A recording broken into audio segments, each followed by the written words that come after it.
నమస్తే అండి. ఓం శ్రీ గణాధిపతే నమః. ఓం శ్రీమాత్రే నమః. ఈరోజు మనము రాబోయే గురు పౌర్ణమి గురించి తెలుసుకుందాము. గురు పౌర్ణమి విశిష్టత ఏంటి, దానికి తగ్గట్టుగా గురు పౌర్ణమి రిజల్ట్స్ మనకి ద్వాదశ రాశుల వాళ్ళకి ఎలా ఉండబోతుంది అనే పరిహారాలు కూడా తెలుసుకునే ప్రయత్నం చేద్దాము. మొదలు మనకి గురు పౌర్ణమి అంటే ఏంటి? గురు పౌర్ణమి జనరల్గా మనకి ఆషాఢ పౌర్ణమి అనే రోజుగా కూడా పిలువబడుతూ ఉంటుంది. అంటే ఆషాఢ మాసంలో వచ్చే పౌర్ణమి గురు పౌర్ణమి అని చెప్పేసి అంటూ ఉంటారు. అలాగే గురు పౌర్ణమిని వ్యాస పౌర్ణిమ అని కూడా అంటూ ఉంటారు. అంటే నారాయణుడు వేదవ్యాసుడిగా అవతరించి మనకి వేదాలన్నింటినీ కూడా రాసి మనకి మానవాళికి అందజేసిన రోజులాగా కూడా మనకి చెప్తూ ఉంటారు అన్నమాట.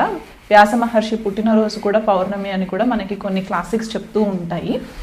సో జనరల్గా ఈ పౌర్ణమి రోజు ఏం చేస్తారంటే గురువు రూపేణ ఉన్న వారందరికీ కూడా జనరల్గా మనకి మన గ్రాటిట్యూడ్ తెలపడానికి, గురు బలం పెంచుకోవడానికి మనకి ఈ పౌర్ణమి రోజు మనకి చాలా విశిష్టంగా ఉంటుంది.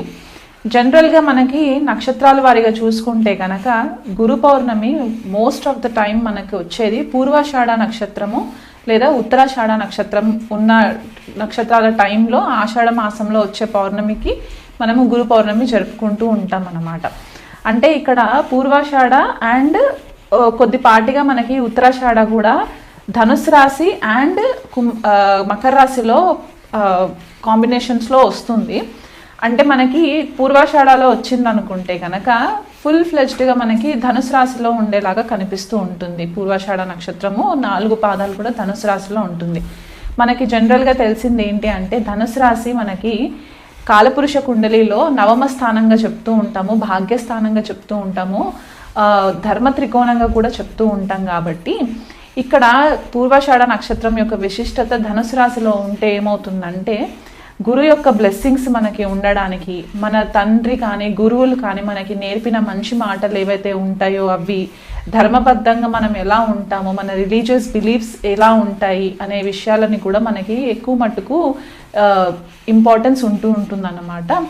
అలాగే మనకి మనం నమ్మిన మతం కానివ్వండి, ధర్మం కానివ్వండి, దేని మనం ఎక్కువ ఫాలో అవుతామో దాని యొక్క ఇంపార్టెన్స్ ఉంటుంది. ఉత్తరాషాఢ నక్షత్రానికి వచ్చేసరికి కొద్దిపాటిగా మనకి ధనుసు రాశిలో ఉంటుంది అండ్ మిగతా రిమైనింగ్ పార్ట్ అంతా కూడా మనకి మకర రాశిలో ఉంటుంది. కాబట్టి జనరల్గా ఉత్తరాషాఢ నక్షత్రం ఏమని చెప్తూ ఉంటారంటే చాలా రెబేలియస్గా ఉంటారు. ఎంత కష్టపడినా సరే అల్టిమేట్గా వీళ్ళకి మంచి విక్టరీ ఉంటుంది, మంచి సక్సెస్ ఉంటుంది అని చెప్పేసి కూడా చెప్తూ ఉంటారనమాట. సో ఇక్కడ పూర్వాషాఢ నక్షత్రము ఉత్తరాషాఢ నక్షత్రము ఇంపార్టెన్స్ ఏంటి అంటే ఏదైనా పని మనం మొదలు పెట్టుకుంటే గురు రూపేణ వచ్చే బ్లెస్సింగ్స్ వల్ల మనకి ఎలాంటి పనులైనా సరే అడ్డంకులు ఉన్నా లేకపోతే ఎంత తీవ్రంగా కష్టపడుతూ ఉన్నా విక్టరీ రావట్లేదు అంటే కనుక ఈ నక్షత్రాలలో మనకి సక్సెస్ అనేది కనిపించడానికి చాలా ఆస్కారం ఉంటుంది. ఎవరైనా ఈ రోజు ఏదైనా పని మొదలు పెట్టుకొని అది విజయవంతంగా పూర్తి చేయాలనుకున్న వాళ్ళు ఉంటే కనుక గురు పౌర్ణమి రోజు మొదలు పెట్టుకున్నా కూడా మీకు మంచి సక్సెస్ ఉండడానికి ఆస్కారం ఉంటుందన్నమాట. సో జనరల్గా ఇది మనకి మిథున ధనుసు రాశి యాక్సెస్లో పడుతుంది, లేదా కొన్నిసార్లు కర్కాటక మకర రాశి యాక్సెస్లో పడుతుంది. అందువల్ల అంటే ఎలాగైతే చెప్పానో పూర్వాషాఢ ఉత్తరాషాఢ నక్షత్రాలు మనకి ధనస్సు మకర రాశిలో ఉంటుంది. కాబట్టి ధనుసు రాశికి వచ్చేసరికి గురువు రూల్ చేస్తూ ఉంటారు. కాబట్టి గురువు యొక్క విశిష్టతని ఇంపార్టెన్స్ కూడా మనకి ఈ గురు పౌర్ణమి రోజు కనిపించే ఛాన్సెస్ ఉంటాయి. గురువు ఎలాగైతే మనకి మార్గదర్శకంగా ఉంటారో, మనలోని వెలుగు బయటికి తీసుకురావడానికి, చీకటిని తరిమేసి వెలుగుని బయటికి తీసుకురావడానికి ఎలాగైతే హెల్ప్ చేస్తూ ఉంటారో, మన నాలెడ్జ్ మన విజ్డమ్ని ఇంకా ఎన్హాన్స్ చేయడానికి హెల్ప్ అవుతుందో అదే రకంగా ఒకవేళ మకర రాశిలో ఉన్న ఉత్తరాషాఢలో కనుక గురు పౌర్ణమి కనుక వస్తే శని కూడా మనకి ఒక రకంగా ఒక స్ట్రిక్ట్ టీచర్గా ఒక డిసిప్లిన్డ్ పద్ధతిలో మనకి మంచి మాటలు మంచి విషయాలు సద్మార్గంలో ఉండడానికి న్యాయబద్ధంగా ఉండడానికి ఎలాగైతే మనకి డైరెక్షన్ చూపిస్తూ ఉంటారో ఈ 2 నక్షత్రాల ఇంపార్టెన్స్ మనకి కనిపిస్తూ ఉంటుందన్నమాట. సో ఈ సంవత్సరం వచ్చే గురు పౌర్ణమి మాత్రము నిండు పౌర్ణమి జూలై 10వ తారీఖున ఉంటుంది. ఆ రోజు పూర్వాషాఢ నక్షత్రం ఉండడం కూడా మనకి ఇక్కడ ధనుసు రాశి యొక్క ఇంపార్టెన్స్ మనకి కనిపిస్తూ ఉంటుంది. అలాగైతే మనకి జనరల్గా చాలామందికి ఎవరిని పడితే వాళ్ళని గురువు రూపేణ కూడా ఇంపార్టెన్స్ ఇస్తూ ఉంటాం. కానీ అసలు మనకి గురువులు ఎంతమంది, ఎన్ని రకాల గురువులు ఉంటారు అనేది కూడా మనం తెలుసుకోవాలి. గురువులు మనకి 8 రకాల గురువులు ఉంటారన్నమాట.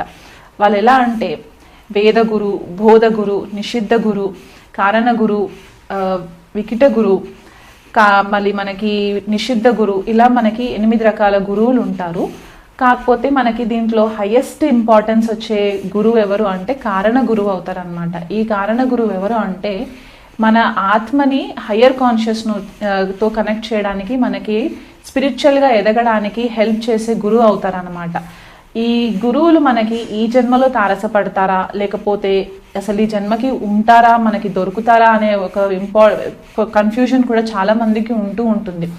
అంటే కొంతమందికి ఎన్ని గురువులని కలిసినా కూడా వాళ్ళకి సాటిస్ఫాక్షన్ ఉండదు. ఆ గురువులు మనకి నిజమైన గురువులు ఉంటారా, లేకపోతే కొన్నిసార్లు ఏమవుతుందంటే డిస్సాటిస్ఫాక్షన్ వచ్చేస్తుంది. వీళ్ళని ఫాలో అవుతున్నాం కానీ మనకి ఏం పనులు జరగట్లేదు అని కూడా అనుకుంటూ ఉంటాం కదా. సో ఇలా గురువు దొరకకపోవడానికి రీజన్స్ ఏముంటాయంటే మన జన్మజాతకంలో గురు గ్రహం గనక మనకి కొద్దిపాటిగా డిస్టర్బ్ అయినప్పుడు మనకి ప్రాపర్ గురువు దొరకకుండా ఉండడానికి కూడా ఛాన్సెస్ ఉంటాయి. సో మనకి గురువు ఎలాంటి వాళ్ళు దొరుకుతారు ఏంటి అనేది మనము ద్వాదశ రాశుల వాళ్ళకి ఎలా ఉండబోతుందో మనం తెలుసుకుందాం.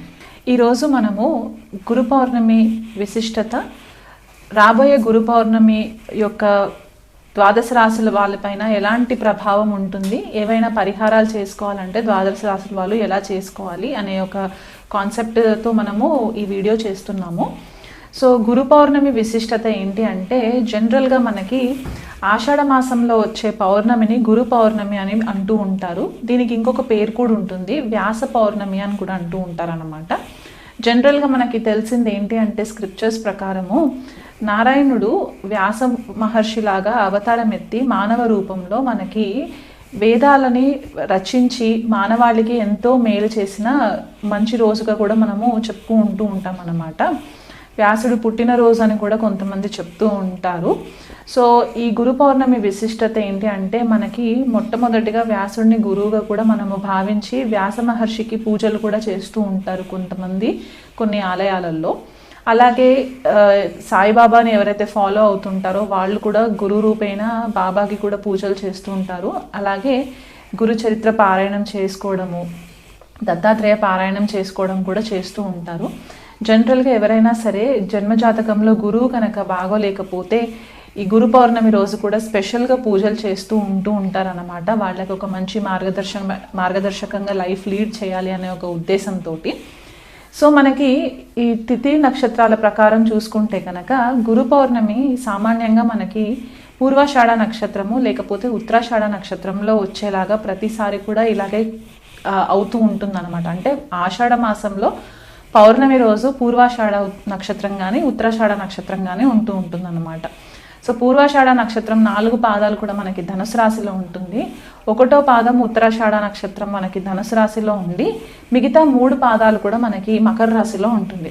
సో జనరల్గా మనకు ఒకటి గుడ్డి గుర్తుగా మనం ఎలా పెట్టుకోవచ్చు అంటే ఆషాఢ మాసంలో వచ్చే పౌర్ణమి మనకి మనకి ధనుసు రాశిలో ఉన్న పూర్వాషాఢ నక్షత్రము లేదా మకర రాశిలో ఉండే ఉత్తరాషాఢ నక్షత్రం పడినప్పుడు మాత్రం మనకి ఈ గురు పౌర్ణమి వచ్చే విశిష్టత కనిపిస్తూ ఉంటుందన్నమాట.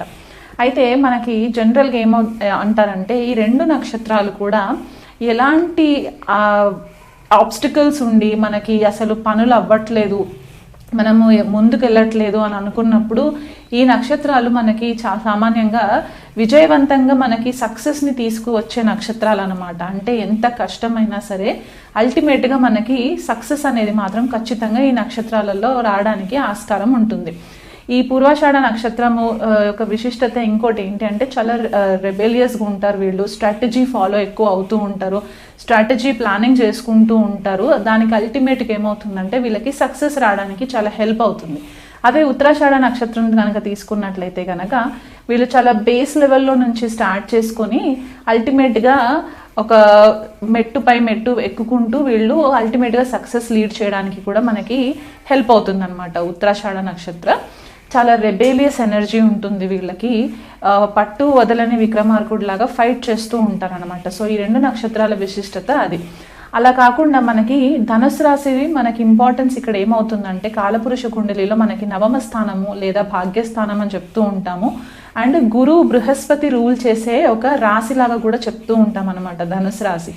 సో ఇక్కడ మనకి మెయిన్గా టీచింగ్స్ ఏం కనిపిస్తాయంటే గురువు యొక్క ఆశీర్వాదము లేదా తండ్రి యొక్క ఆశీర్వాదము, గురువు కానీ తండ్రి కానీ వాళ్ళు మనకి ఒక మార్గదర్శకమైన బాటలో మనకి నడిపించడానికి వాళ్ళు నేర్పే మంచి మాటలు, మన ధర్మానికి సంబంధించి మతానికి సంబంధించి ఏవైతే మనకి నైతిక విలువలు ఉంటాయో అవన్నీ కూడా మనకి ధనుసు రాశి నుంచి ఉంటాయి అన్నమాట. అలా కాకుండా ట్రెడిషనల్గా అంటే ఒక పద్ధతి ప్రకారంగా ట్రెడిషనల్ వాల్యూస్ ఏవైతే మనకి ఉంటూ ఉంటాయో అవి, స్క్రిప్చర్స్ మనకి క్లాసికల్ స్క్రిప్చర్స్ ఏవైతే ఉంటాయో, శాస్త్రాలు ఏవైతే ఉంటాయో, లేకపోతే హయ్యర్ లెర్నింగ్ మనం ఏదైతే ఇంకెక్కువ స్థాయిలో చదువుకోవాలి, మన జ్ఞానం అర్జితం చేసుకోవాలనుకునే వాళ్ళు ఎవరైతే ఉంటారో ఇదంతా కూడా మనకి ధనుసు రాశిలో నుంచి ఎక్కువ మట్టుకు మనకి కనిపించే ఛాన్సెస్ ఉంటాయి అన్నమాట. అదే మకర రాశి ఉత్తరాషాఢ నక్షత్రం అని చెప్పేసి అనుకున్నాం కదా, అక్కడికి వచ్చేసరికి ఏమవుతుందంటే శని రూల్ చేస్తారు మకర రాశిని. సో ఇక్కడ ఏమవుతుందంటే చాలా స్ట్రాటజిక్గా, చాలా ఓర్పుతో, డిసిప్లిన్తో మనకి ఈ ఒక్కొక్క స్టెప్ వేసుకుంటూ వెళ్ళడానికి ఉంటుంది. ఇప్పుడు ఇక్కడ ధనుసు రాశికి వస్తే మనకి ధర్మబద్ధంగా ఎలాగైతే ఉంటామో మకర రాశికి వచ్చేసరికి న్యాయబద్ధంగా మనము లైఫ్ లీడ్ చేయడానికి, సక్సెస్ ఓరియంటెడ్గా ఉండడానికి, మనకి ఎథికల్ మారల్ వాల్యూస్ ఉండడానికి కూడా మనకి చాలా మట్టుకు ఈ నక్షత్రాలు హెల్ప్ చేస్తాయి. సో గురు పౌర్ణమి రోజు మనకి ఈ విశిష్టత ఉంది కాబట్టి ఎవరైనా సరే మీ లైఫ్లో మీకు గురువులు తారసపడట్లేదు, లేకపోతే మీకు ఒక లైఫ్లో డైరెక్షన్ లేదు అని అనుకున్న వాళ్ళు ఎవరైనా ఉంటే గనక ఈ ద్వాదశ రాశుల్లో మీకు గురువు బ్లెస్సింగ్స్ రావాలని చెప్పేసి మీరు దగ్గరలో ఉన్న ఏవైనా టెంపుల్స్కి వెళ్ళి మీరు పరిహారాలు చేసుకోవడానికి కూడా మీకు హెల్ప్ అవుతుంది. అలా కాకుండా మనకి జనరల్గా గురువు 8 రకాలుగా చెప్తూ ఉంటారు. అంటే మనకి 8 రకాల గురువులు ఉంటారన్నమాట. సో వాళ్ళని ఏమంటారు అనేది కూడా మనం తెలుసుకుందాం. మనకి బోధ గురు, వేద గురు, నిషిద్ధ గురు, కామ్య గురు, వాచక గురు, సూచక గురువు, విహిత గురు, కారణ గురువు, నిషిద్ధ గురు, ఇలా మనకి 8 మంది గురువులు ఉంటారనమాట. అంటే ఒక్కొక్క లెవెల్లో ఒక్కొక్క గురువు యొక్క ఇంపార్టెన్స్ మన లైఫ్లో వస్తూ ఉంటుంది. సో ఈ 8 రకాల గురువులలో మెయిన్గా మనకి అల్టిమేట్ రిజల్ట్ వచ్చే గురువు ఎవరిస్తారు అని అంటే కారణ గురువు ఇస్తారనమాట. ఎందుకు కారణ గురువు ఇస్తారు అని అంటే మనం ఈ జన్మ ఎందుకు ఎత్తాము, ఈ జన్మలో మనం ఏవైనా మంచి పనులు చేసిన తర్వాత మన ఆత్మ యొక్క హయ్యర్ కాన్షియస్నెస్ చైతన్యం ఎంతవరకు వెళ్తుంది, మన స్పిరిచువల్ పర్పస్ ఏంటి, మన ఆత్మ యొక్క పర్పస్ ఏంటి అనే ఒక జ్ఞానాన్ని మనకు అర్జితం చేయడానికి మనకి కారణ గురువు చాలా ఇంపార్టెంట్ అయిపోతారు అన్నమాట. మిగతా గురువులందరూ కూడా మనకి పుట్టినప్పటి నుంచి ఒక్కొక్క స్టెప్ మనకి ఎదుగుతున్న కొద్దికి మనకి హెల్ప్ అవుతూ ఉంటుంది. కాకపోతే అందరి లైఫ్లో మనకి ఫస్ట్ ఇంపార్టెంట్ గురువు మనకి తల్లి అవుతుంది కాబట్టి మదర్ మనకి ఫస్ట్ గురువు అవుతారు, తర్వాత తండ్రి సెకండ్ గురువు అవుతారు, తర్వాత మనకు వచ్చే స్కూల్లో టీచర్స్ అవ్వచ్చు, మన మెంటర్స్ అవ్వచ్చు, కాలేజ్కి వెళ్ళిన తర్వాత మన లెక్చరర్స్, ప్రొఫెసర్స్ ఎవరైతే ఉంటారో వాళ్ళు గురువులు వస్తూ ఉంటారు. ఆధ్యాత్మిక మార్గంలో ఉండే గురువులు వేరే రకంగా ఉంటారు కాబట్టి ఈ గురువు రూపేణ మనకి అందరి నుంచి మనకి ఏవైనా మంచి మాటలు నేర్చుకోవడానికి, మనలో ఉన్న చీకటిని తొలగించి లైఫ్ని ఒక వెలుగులోకి తీసుకెళ్ళడానికి గురువు యొక్క ప్రాముఖ్యత చాలా ఇంపార్టెంట్ ఉంటుంది. కాబట్టి ఈ గురు పౌర్ణమి విశిష్టతని బట్టి ద్వాదశ రాశుల వాళ్ళకి ఎలాంటి పరిహారాలు చేసుకుంటే బాగుంటుందో ఈ వీడియోలో చెప్తాను. వృశ్చిక రాశి వాళ్ళకి గురువు వచ్చేసి ద్వితీయ భావాన్ని, పంచమ భావాన్ని రూల్ చేస్తూ ఉంటారండి. సో ఇక్కడ వీళ్ళకి ఏంటంటే లగ్నంలో గురువు ఉన్న, అంటే ఇక్కడ ద్వితీయాధిపతి లగ్నంలో ఉండడం అంటే ధనయోగానికి కూడా ఒక మంచి కాంబినేషన్గా మనం చెప్పుకోవడానికి ఆస్కారం ఉంటుంది. వృశ్చిక రాశి మళ్ళీ గురువుకి ఫ్రెండ్లీ హౌస్ అవుతుంది కాబట్టి అక్కడ చాలా మంచి రిజల్ట్స్ ఇవ్వడానికి ఉంటుంది. ఎలాంటి రిజల్ట్స్ అంటే వీళ్ళకి చదువు విషయంలో కొద్దిగా ఇంట్రెస్ట్ ఎక్కువ ఉండడము, గుప్త విద్యల పట్ల కొద్దిపాటిగా ఇంట్రెస్ట్ ఉండడము, చాలా సీక్రసీస్ మెయింటైన్ చేయడము, సీక్రెట్ నాలెడ్జ్ గ్యాదర్ చేయడానికి కొద్దిపాటిగా అనుకూలంగా ఉండడానికి హెల్ప్ అవుతుంది. ద్వితీయాధిపతి ద్వితీయ భావంలో ఉంటే కుటుంబంలో చాలా మంచి మెరుగు ఉంటుంది, కుటుంబ సభ్యుల నుంచి మంచి ప్రేమని పొందడానికి ఛాన్సెస్ ఉంటాయి. ఆర్థికంగా కూడా వీళ్ళు మంచి పెద్ద కుటుంబంలో పుట్టిన వాళ్ళు ఉంటారు, అంటే వీళ్ళు పుట్టేదానికంటే ముందు మంచి స్థిరాస్తులు కలిగిన వాళ్ళు అలాంటి ఇళ్లలో పుట్టడానికి కూడా ఛాన్సెస్ ఉంటుంది. తృతీయ భావానికి వచ్చేసరికి ఏమవుతుందంటే ఇక్కడ నీచనందుతారు కాబట్టి కొద్దిపాటిగా తోబుట్టువులతోటి, ఇరుగు పొరుగు వాళ్ళతోటి కొద్దిపాటిగా కాన్ఫ్లిక్ట్స్ రావడానికి ఛాన్సెస్ ఎక్కువ కనిపిస్తూ ఉంటాయి వృశ్చిక రాశి వాళ్ళకి. చతుర్థ భావంలో ఉన్నా కూడా పంచమాధిపతి ద్వితీయాధిపతి చతుర్థ భావంలో ఉంటే మాతృవర్గం నుంచి, తల్లి దగ్గర నుంచి మంచి ప్రేమని పొందడానికి, మంచి గైడెన్స్ రావడానికి, తల్లే వీళ్ళకి ఒక మొదటి గురువులాగా ఉండి మంచి గైడెన్స్ ఇవ్వడానికి కూడా చాలా ఛాన్సెస్ ఎక్కువ ఉంటాయి. తల్లి కూడా ఆధ్యాత్మిక మార్గంలో ఉండడానికి కూడా చాలా ప్లస్ పాయింట్స్ ఎక్కువ కనిపిస్తూ ఉంటాయి. పంచమంలో ఉన్నట్లయితే కనుక ఆ పిల్లల విషయంలో కూడా వీళ్ళు మంచి డెసిషన్స్ తీసుకుంటూ ఉంటారు. పిల్లలు మంచి ఉన్నత స్థితిలో ఉండే ఛాన్సెస్ ఉంటాయి. పిల్లల కోసం డబ్బుని ఖర్చు పెట్టడానికి కూడా వీళ్ళు వెనకాడరు అని కూడా చెప్పుకోవచ్చు. అదే కనుక భాగ్యస్థానంలో ఉన్నా కూడా వీళ్ళకి బెటర్ రిజల్ట్సే వస్తాయి. ఎందుకంటే వృశ్చిక రాశికి భాగ్యస్థానం మనకి కర్కాటక రాశి అవుతుంది కాబట్టి ఉచ్చలో ఉంటారు కాబట్టి అక్కడ కూడా వీళ్ళకి మంచి ఫేవరబుల్ రిజల్ట్స్ వస్తాయి. అక్కడ ఉన్న గురువు లగ్నాన్ని పంచమాన్ని చూస్తారు కాబట్టి పిల్లల విషయంలో కూడా పిల్లలు ఎలాగైతే ఎదుగుతూ ఉంటారో వీళ్ళకి ఆర్థిక పరిస్థితులలో కూడా వీళ్ళకి మంచి ఫేవరబుల్ రిజల్ట్స్ రావడానికి ఆస్కారం ఉంటుంది. అదే గురువు షష్ట అష్ట వ్యయ భావాలలో ఉన్న రాహుకేతుతో కలిసి ఉన్న శనితో కలిసి ఉన్న కొద్దిపాటిగా గురువు బలం యొక్కటి కొంచెం మినిమైజ్ అయ్యే ఛాన్సెస్ కనిపిస్తూ ఉంటాయి కాబట్టి దానికోసం కొద్దిపాటిగా పరిహారాలు చేసుకోవచ్చు.